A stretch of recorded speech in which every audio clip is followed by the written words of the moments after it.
உறக்கத்திலே வருவதல்ல கனவு, உன்னை என்னை உறங்க விடாமல் செய்வதுதான் கனவு.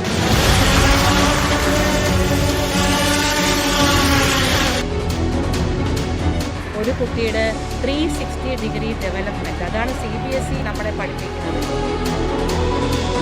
കുട്ടികൾക്ക് വളരെ സൗഹൃദമായ ഒരു അന്തരീക്ഷമാണ് ഇവിടെയുള്ളത്.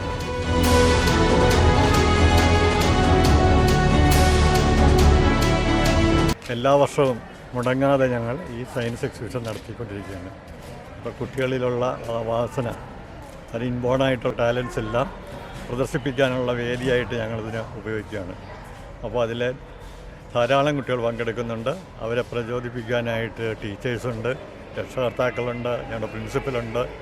അപ്പോൾ എല്ലാവരും കൂടിയുള്ള ഒരു കൂട്ടായ ഉദ്യമത്തിൻ്റെ ഭാഗമായിട്ടാണ് ഈ സയൻസ് എക്സിബിഷൻ എല്ലാ വർഷവും മുടങ്ങാതെ നടന്നു പോകുന്നത്. അതായത് ഇപ്പോൾ കാലഘട്ടത്തിൻ്റെ ആവശ്യമായിട്ടുള്ള AI, അതുപോലെ തന്നെ റോബോട്ടിക്സ്, ഇത് രണ്ടും നമ്മൾ പ്രത്യേകമായിട്ട് ക്ലാസ് കൊടുക്കുന്നുണ്ട്. അവരുടെ സ്റ്റാളും ഉണ്ടായിരുന്നു. കുട്ടികൾ തന്നെ നിർമ്മിച്ച പല കാര്യങ്ങളും ഇവിടെ പ്രദർശിപ്പിക്കുകയുണ്ടായി. അതിലൊക്കെ ഞങ്ങൾക്ക് വളരെ അഭിമാനം തോന്നുന്നുണ്ട്. കുട്ടികൾക്ക് വളരെ സൗഹൃദമായ ഒരു അന്തരീക്ഷമാണ് ഇവിടെയുള്ളത്. അങ്ങനെ കാര്യം നടത്തിക്കഴിഞ്ഞാൽ അത് മറ്റുള്ളവർക്ക് എങ്ങനെ പറഞ്ഞു കൊടുക്കാമെന്ന് ഉള്ള കാര്യം അവർ മനസ്സിലാക്കിയിരിക്കുന്നു. അതിൻ്റെ എക്സാമ്പിളാണ് ഞങ്ങൾ കണ്ടപ്പോൾ അവർ ഓരോ പ്രോജക്റ്റും എക്സ്പ്ലെയിൻ ചെയ്തു തന്നു. VNSS സ്കൂളിനെ സംബന്ധിച്ച് പറയുകയാണെങ്കിൽ ഇവിടെ എല്ലാ കാര്യങ്ങളും കുട്ടികൾക്ക് ഇവിടെ സ്ട്രെസ് ഫ്രീ അറ്റ്മോസ്ഫിയറാണ് നമ്മൾ കൊടുക്കുന്നത്. എല്ലാം ഒരു സെലിബ്രേഷനാണ്. അപ്പോൾ ഈ exhibition also is a kind of celebration. അവർ ടെക്സ്റ്റ് ബുക്കിൽ എന്തൊക്കെയാണ് പഠിക്കുന്നത് അത് അവരൊരു പ്രവൃത്തി പരിചയ മേളയിലൂടെ അത് പഠിച്ച കാര്യങ്ങൾ അവർ പ്രവൃത്തിയിലൂടെ ചെയ്തു കഴിയുമ്പോൾ ഒരിക്കലും മറക്കില്ല, മനസ്സിൽ പതിയും. അതിന് വേണ്ടിയിട്ടാണ് ഈ എക്സ്പോ നടത്തുന്നത്. എക്സ്പോയ്ക്ക് ഇപ്പോൾ നിങ്ങൾ കണ്ടതുപോലെ കുറേ സ്റ്റോൾസ് ഉണ്ട് ഞങ്ങൾക്ക്. ആർട്ടിഫിഷ്യൽ ഇൻ്റലിജൻസ്, റോബോട്ടിക്സ് ഉണ്ട്. ആർട്ടിഫിഷ്യൽ ഇൻ്റലിജൻസിനെ കുറിച്ച് പറയുകയാണെങ്കിൽ it is a window to the future. നമ്മുടെ സ്കൂളിൽ ഒരു വർഷമായിട്ട് ഇപ്പോൾ ആർട്ടിഫിഷ്യൽ ഇൻ്റലിജൻസിൻ്റെ റോബോട്ടിക്സിൻ്റെ ലാബ് പ്രവർത്തിക്കുന്നുണ്ട്. അക്കദേവോ ലാബ്സ് ഉണ്ട്.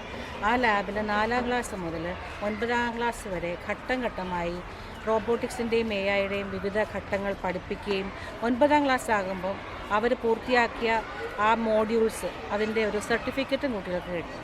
അത് ഭാവിയിൽ അവർക്കൊരു ജോലി സാധ്യത കൂട്ടും. അതുപോലെ 10th സ്റ്റാൻഡേർഡ് പരീക്ഷ പാസ്സാകുന്ന കുട്ടികൾ AIയുടെ 6th സബ്ജക്റ്റായിട്ട് എടുത്ത് അതിൻ്റെ മാർക്കും കൂടി അവിടെ മാർക്ക് ഷീറ്റിലുണ്ടാവും. ഈ AI വളരെ പ്രാധാന്യം അർഹിക്കുന്ന ഒരു കാര്യമായതുകൊണ്ടാണ് അതിനെക്കുറിച്ച് ഞാൻ കൂടുതൽ പറഞ്ഞത്. സയൻസ് എന്ന് പറഞ്ഞാൽ ക്യൂരിയോസിറ്റിയുടെ സബ്ജക്റ്റാണ്.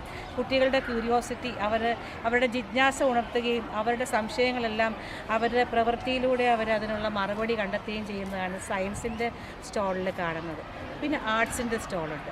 ആർട്സ് സ്റ്റോൾ എന്ന് പറയുമ്പോൾ കുട്ടികളുടെ ആർട്ടിസ്റ്റിക് ടാലൻസ്. അപ്പോൾ എല്ലാവരും അങ്ങോട്ട് സയൻറ്റിസ്റ്റും ഡോക്ടറും എഞ്ചിനീയറും ആകേണ്ടവരൊന്നുമല്ല. ആർട്ടിസ്റ്റിക് ടാലൻസിന് നമ്മളൊരു എപ്പോഴും ഇവിടെ ഒരു സ്പേസ് കൊടുക്കാറുണ്ട്. ഒരു കുട്ടിക്ക് ഏതെല്ലാം മേഖലയിൽ ആർട്ടിസ്റ്റ് ആകാമോ അതിൻ്റെ എല്ലാം ചെറിയ ചെറിയ മോഡൽസ് നിങ്ങൾക്ക് അവിടെ കാണാൻ സാധിച്ചു കാണും.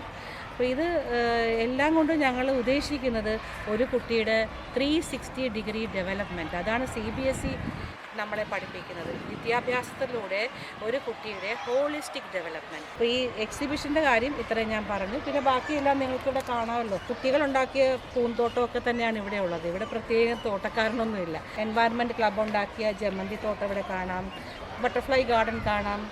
കുട്ടികളുടെ ഒരു ഹാപ്പിനെസ്, ജോയ്ഫുൾ ലേണിംഗ് അറ്റ്മോസ്ഫിയർ തന്നെയാണ് ഇതെല്ലാം കൊണ്ടും ഞങ്ങൾ ഉദ്ദേശിക്കുന്നത്. ആ ഒരു ജോയ്ഫുൾ ലേണിംഗ് അറ്റ്മോസ്ഫിയറിലൂടെ കുട്ടികൾ ഒരുപാട് കാര്യങ്ങൾ, അറിയേണ്ട കാര്യങ്ങളെല്ലാം അവർ പഠിച്ചെടുക്കുകയാണ് ചെയ്യുന്നത്.